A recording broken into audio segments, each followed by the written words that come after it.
Welcome to Bite Size Brands, where brands are refined, elevated, and transformed into something unforgettable. This podcast is your space to learn how to build a brand that reflects your vision, create emotional connection with your audience, position yourself as premium in your industry. With short, powerful episodes and inspiring guest features, you will gain the clarity and confidence to step into your next level. And today I am here with yet another amazing guest. Her name is Ritu Singh, and we will be talking about her journey from home baker to trusted celebration brand. Ritu, first of all, thank you so much for taking time out to be a part of our podcast. Before we go ahead, can you please share a little bit more about yourself for our audience? Hello everyone. I'm Ritu Singh, founder of Trickling Tree. I specialize in the customized cake and curate hampers and healthy baking options. All right, awesome. So, Ritu, do you also want to share a little bit about your family, your background with us so that we get to know about something related to your journey as well? Actually मतलब हम लोग तीन बेटे हैं मेरे कर लिए और वो भी इंटर्नशिप करा अपने अमृतसर से। जो छोटा वाला और सेकंड नंबर वाला मेरा बेटा है वो पैक से इंजीनियरिंग कर रहा है और थर्ड वाला बेटा मेरा 7th क्लास में है वाईपीएस से 7th क्लास में है। तो Awesome. और जैसे मैं बिल्कुल अकेली थी घर में तो अपना बेकिंग मुझे लगता था कि मैं अपनी फैमिली के साथ में रहूं, बाहर ना जाके और मैं अपनी फैमिली के साथ में रह के कुछ करूं तो मतलब कुकिंग का शौक तो मुझे शुरू से ही था। फिर धीरे-धीरे मतलब मेरे को ये बेकिंग में इंटरेस्ट आने लगा। पहले मैं अपने घर के लिए बना बेक करने लगी, फिर धीरे-धीरे मैं अपने बच्चों के फ्रेंड्स के लिए बेक करने का ऐसे करते-करते बेकिंग एक मेरा पैशन बन गया। Okay, great. सो रितु, मैं ये जानना चाहूंगी आपसे कि what is that exact moment जब आपको लगा कि अगर आप ये होम बेकिंग कर रहे हैं तो इसको अब आप मतलब लाइक एक टाइम आ गया है कि अब आप इसको एक ब्रांड में, एक फॉर्मल बिजनेस में इसको चेंज कर सकें और ट्रिकलिंग ट्रीट्स जो आपके ब्रांड का नाम है वो आपने शुरुआत करी, तो वो ये कौन सा टाइम था जब आपको रियलाइज हुआ कि अब आपको अब टाइम आ गया है कि आप चेंज कर सकते हैं एक फॉर्मल बिज़नेस में? मेरी लाइफ में टर्निंग पॉइंट जब आया, जब एक्चुअली पहले तो क्या होता था कि मैं अपने फैमिली के लिए बेक करती थी, फिर अपने फैमिली में फ्रेंड्स के लिए बेक करती थी। फिर मुझे एक बेटे की फ्रेंड ने ही मुझे बोला कि आप ऑर्डर्स क्यों नहीं लेते हो? तो मेरे को एकदम क्लिक किया कि जब हाँ, मतलब अगर सबको मेरे केक्स मेरे इतने अच्छे लगते हैं, मुझे हाँ, ऑर्डर्स ले लेने चाहिए। फिर उसने मुझे 2-3 मुझे रेफ़रेंस लाके दिए, फिर जब उन लोगों को भी अच्छा लगा, फिर उन लोगों ने आगे के आगे रेफ़रेंस देते गए, तो फिर मुझे लगा नहीं ट्रिकलिंग ट्रीट्स में कुछ तो है। तो बस ऐसे ही एक ब्रांड बन गया।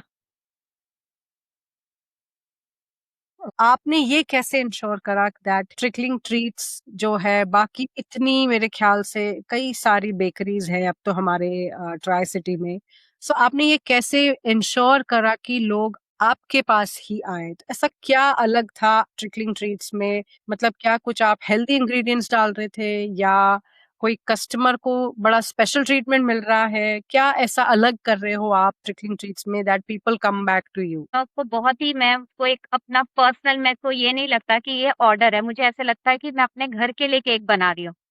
फिर जब मेरे पास में जब कोई इंक्वायरी आ तो फिर मैं उनसे पूरी क्लाइंट से पूरी डिटेल ले लेती। आजकल क्या होता है कि हर एक क्लाइंट कहता है कि हमको क्रीम ज़्यादा नहीं चाहिए, तो हमको केक ज़्यादा चाहिए, क्रीम कम चाहिए। हर एक क्लाइंट से पहले ही उनसे इन्फॉर्मेशन ले लेते, को क्या-क्या अच्छा लगता है, क्या-क्या उनकी रिक्वायरमेंट है, कितनी सोकिंग चाहिए।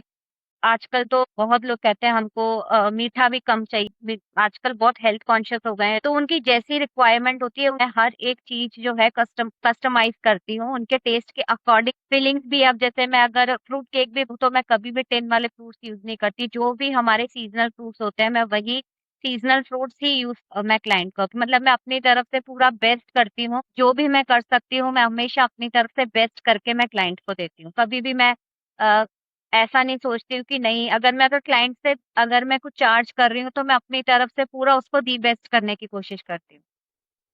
Awesome, awesome. आई थिंक ये तो दिस इज वेरी एसेंशियल कि आप अगर कस्टमर्स को एक पर्सनल एक्सपीरियंस दे रहे हैं। ऐसी कोई स्टोरी है कस्टमर की जो बहुत स्पेशल है, बहुत यादगार है, जो आपको लगता है कि आपने किसी पर्टिकुलर क्लाइंट के लिए मतलब आपने उनको प्रोडक्ट्स अपने दिए, अपना केक वगैरह दिए, and it was a memory. तो ऐसा कोई इंसिडेंट या ऐसा कोई क्लाइंट है, फेवरेट क्लाइंट, जिसके बारे में आप शेयर कर सकें? ऐसा तो मेरे पास में बहुत सारे क्लाइंट्स हैं। तो मेरी क्लाइंट है, ऐसे जिस सोसाइटी में रहती है, तो वो उसको मेरे केक इतने अच्छे लगते हैं कि अब वो जैसे उनके सोसाइटी में इतने सारे उसके मतलब उनका सर्कल बहुत बड़ा है। तो वो क्या करती है कि जब भी अब किसी को कोई भी ओकेशन होता है उनके फ्रेंड्स में, मतलब हमेशा उनको मेरा ही रेफरेंस देती है, और उसके उसके मेरे पास में मंथ में मतलब 2-3 केक्स तो मेरे कम से कम आते ही आते हैं। आगे हम्म। तक रेफरेंस देती है, तो मुझे बहुत ही एक एक अलग-सी फीलिंग आती है। ऐसे हम्म। पास में बहुत क्लाइंट्स हैं जो मुझे आगे आगे से आगे की आगे रेफरेंस देते हैं। हम्म। तो मतलब हाँ, तो एक बहुत ही अच्छी फीलिंग आती है मुझे। ओके, और आप जो नॉर्मली उनको प्रोवाइड कर रहे हैं cakes, are they any occasion based, या अगर वो डे टू डे में यूज हो सके वैसे होता है, या कोई स्पेशल ओकेजन के होते हैं? होते हैं, मतलब अगर जब मेरे पास में जब कोई ऑर्डर आता है, तो मैं उसको क्लाइंट की क्या करती हूँ कि उसकी जो स्टोरी है वो मैं उसको पहले तो क्लाइंट को पूछती हूँ कि अगर किसी बच्चे का बर्थडे है, तो मैं क्लाइंट से पूछती हूँ कि बच्चे को कौन सा कैरेक्टर पसंद है, कौन सा कार्टून पसंद है, के अकॉर्डिंग उनको सजेस्ट करती हूँ डिजाइन वगैरह। कई बार ऐसे होता है कि क्लाइंट कहता है बच्चे को ये भी अच्छा लगता है, बच्चे को वो भी अच्छा लगता है, तो हम लोग 2-3 कैरेक्टर्स को मिलाकर और फिर एक कस्टमाइज़ केक बना लेते हैं। अगर कोई एनिवर्सरी है तो भी मैं उनको अलग-अलग उनके मतलब मतलब हम लोग उसको जो उनके जो इंटरेस्ट होते हैं उसके अकॉर्डिंग हम लोग केक को कस्टमाइज़ कर उनको हम लोग क्लाइंट्स को आइडियाज़ दे सकते हैं कि हम लोग ऐसे इनको कस्टमाइज़ कर सकते ये तो I think this is essential ना इन टुडेज टाइम, कि लोगों को जो प्रोवाइड करना है वो कस्टमाइज्ड हो और वो पर्सनलाइज्ड हो गया। अगर कि जैसे उनकी कोई ओकेजन के लिए है, मान लो 25th एनिवर्सरी है या बच्चों का बर्थडे है, तो आई थिंक कहीं ना कहीं आज की डेट में कस्टमाइज केक जो है वो बहुत ज्यादा ट्रेंड में भी है, and I think people love it also, कि उनको लगता है कि हम एक हैं। थीम कर रहे हैं, तो क्योंकि उसमें वो। को क्लाइंट को एक्चुअली इतनी नॉलेज नहीं होती है। तो अगर हम्म। हम क्लाइंट को एक नॉलेज प्रोवाइड करें, तो एक उनका भी ट्रस्ट हमारी तरफ बिल्ड हो जाता है कि हमको आगे के आगे अगर हम उनको ऑप्शंस देते हैं कि हम लोग ऐसे भी कर सकते हैं, हम ऐसे भी कर सकते हैं। कई क्लाइंट्स आते हैं कि हमको ना जैसे फ्लावर्स बोलते हैं, तो हम्म। फ्लावर्स की अपनी चॉइस है कि जब हम लोग फ्ला क्योंकि अगर मेरे पास में 5 ओ क्लॉक अगर मेरे पास से केक चला गया है, उन्होंने अगर 9 ओ क्लॉक केक कट किया है, तो क्या होता है कि अगर हम जो नेचुरल फ्लावर्स होते हैं, अगर हम लोग उनको केक के अंदर, तो कहीं न कहीं वो केक के अंदर उसकी फ्लावर की स्मेल आने लग जाती है। तो हम्म। अब ये छोटी-छोटी बातें जो होती हैं क्लाइंट को नहीं पता होती। लोग उनको यही सजेस्ट करते हैं कि आजकल तो इतने सुंदर-सुंदर आर्टिफ़िशियल फ्लावर्स मिल हैं, तो हम हम्म। और फिर एक टाइम के बाद में अगर हम फ्रेश फ्लावर्स यूज़ करते हैं, तो वो उनकी खत्म हो जाती है, उनकी लाइफ़ भी खत्म हो जाती है। तो मतलब वो आपकी तो डेकोरेशन तो खत्म हो गई ना आपकी, जब तक हम्म। फ़ोटोग्राफ टाइम आएगा तो आपकी पिक्चर्स अच्छी नहीं आएँगी। तो मैं तो उनको करेक्ट। सजेस्ट करती हूँ कि हम लोग अगर आर्टिफ़िशियल फ्लावर्स के साथ में अगर हमारी डेकोरेशन अच्छी हो सकती है, तो हम्म। ऐसी छोटी-छोटी बातें हैं जो अगर हम लोग क्लाइंट को बताएँ तो एक हम्म। जाता है। Okay, wonderful. सो क्या आप ये भी बता सकते हैं कि आपका कोई सबसे बिगेस्ट ऑर्डर कोई ऐसा रहा है कभी, मतलब, या सबसे बिगेस्ट केक किसी ने ऐसे कोई फरमाइश करी हो, बिल्कुल ही आउट ऑफ द ब्लू, कुछ बिल्कुल ही अलग बनाने को किसी की रिक्वेस्ट आई हो, जो आपको थोड़ा सा चैलेंजिंग भी लगा हो लेकिन आपने वो करा भी हो और मजा आया हो? फिर मेरे पास में एक केक का ऑर्डर आया था, वो ना एक्चुअली एक एआई इमेज थी। तो मैंने ना क्लाइंट को बोला, मुझे करने में डर भी लग रहा था क्योंकि वो था जो केक था, केक के ऊपर जो केक है और केक के ऊपर जो केक के ऊपर कोन के ऊपर वो थी आइसक्रीम आइसक्रीम वाली थीम, तो उसकी स्कूप थी आइसक्रीम की। हम्म। तो मुझे क्लाइंट कहता है नहीं मेरी बेटी को आइसक्रीम्स अच्छी लगती है, तो मुझे यही वाला केक चाहिए, और यही वाला टाइम था जुलाई का ह्यूमिड सीज़न। ओके। तो मैंने क्लाइंट को बड़ी रिक्वेस्ट करी कि हम लोग नहीं कर सकते हैं, क्योंकि हम लोग जब कोन जो है हम लोग केक के अंदर डालेंगे तो कोन हमारी सॉगी हो जाएगी, और at the same correct. Time लोग उसके ऊपर मैं स्कूप कैसे फ़ॉर्म करूँगी? तो मतलब वो कहती नहीं मुझे तो यही चाहिए। तो मैंने कहा चल ऋतु ये टाइम है तुम्हारा, एक चैलेंज एक्सेप्ट करो। तो मैंने उस चैलेंज को एक्सेप्ट किया, और मैंने फिर क्या करा कि मैंने कोन जो था मैंने कोन उस टाइम पर क्लाइंट को डालकर नहीं दिया। मैंने कोन करेक्ट। दे दिया, सेपरेट। और वो नाइस। इतना ब्यूटीफुल लग रहा था, इतना ब्यूटीफुल लग रहा था। तो ऐसे आते हैं, बहुत चैलेंजेस आते हैं। कई बार मतलब मज़ा आता है कि जब तुम उस चैलेंज को एक्सेप्ट कर लेते हो और वो जब तुम्हारा सक्सेसफुल हो जाता है, तो एक अलग सी खुशी मिलती है। Absolutely and I think clients भी खुश होते हैं क्योंकि वो एक पर्टिकुलर विजन लेकर आते हैं कि भाई हमें बर्थडे में ये करना है, ऐसे करना है बच्चों के लिए और ये उनकी फरमाइश है, ये उन्हें पसंद है। तो अगर आप उसको उस हिसाब से उनकी विजन को मैच कर पाते हो अपने केक से, तो आई थिंक ये तो एक कहते हैं ना 5 स्टार रेटिंग अपने आप ही बन जाएगी आपके लिए। और आई एम श्योर अगर आप कह रहे हो कि दे विल फर्दर रिकमेंड, तो जब आप उनकी जो एग्जैक्ट रिक्वायरमेंट है वो आप उनको दे पा रहे हैं तो डेफिनेटली वो भी आगे और लोगों को भी बताएंगे एंड दे विल वांट कि people should come back to you only because आप जो है वो कस्टमाइज करके उनको एक्चुअली में दे पा रहे हो। एग्जैक्ट। कई बार है ना? होता है कि हमको अपने बच्चों की जो ओकेजन में जो बच्चे ने पार्टी में जो ड्रेस पहननी है उसकी पिक्चर भी भेजते हैं हमको, सेम एग्जैक्टली यही वाला कलर हमको ओह, में चाहिए। तो एक हम लोग कपड़े का कलर और एक केक के दोनों हाँ। एक कलर नहीं मिल पाता, पर कहीं ना कहीं हम लोग फिर भी उसको जितनी कोशिश होती है उसको हम मैच करने अपनी तरफ से पूरी कोशिश करते हैं कि उसको हम एग्जैक्ट कलर लेकर आए। तो राइट, राइट। चैलेंजेस होते हैं, हमको डे टू डे हमको फेस करने पड़ते हैं, पर मजा आता है। एब्सोल्युटली। अच्छा रितु, मैं कुछ आपसे बिजनेस के बारे में जानना चाहूंगी। मेरे को आपने बताया था कि आप अभी सिंगल हैंडेडली सब काम कर रहे हैं एज एन एंटरप्रेन्योर। मतलब मार्केटिंग से लेके पैकिंग बेकिंग से लेके क्लाइंट्स की को सर्विस देना से लेके डिलीवरी तक, मतलब स्टार्ट टू फिनिश आप ये सारा खुद अपने आप से सिंगल हैंडेडली करते हैं। कहीं ना कहीं ये एक चैलेंज भी लगता है, लेकिन इस सब को करने के ज़रिए आप क्या सीख पा रहे हो? मतलब आपने अपने बारे में क्या सीखा है? Now that you are basically an entrepreneur, तब आप एक बिजनेस वुमन बन गई। आप ये हॉबी के लिए नहीं कर रहे हैं।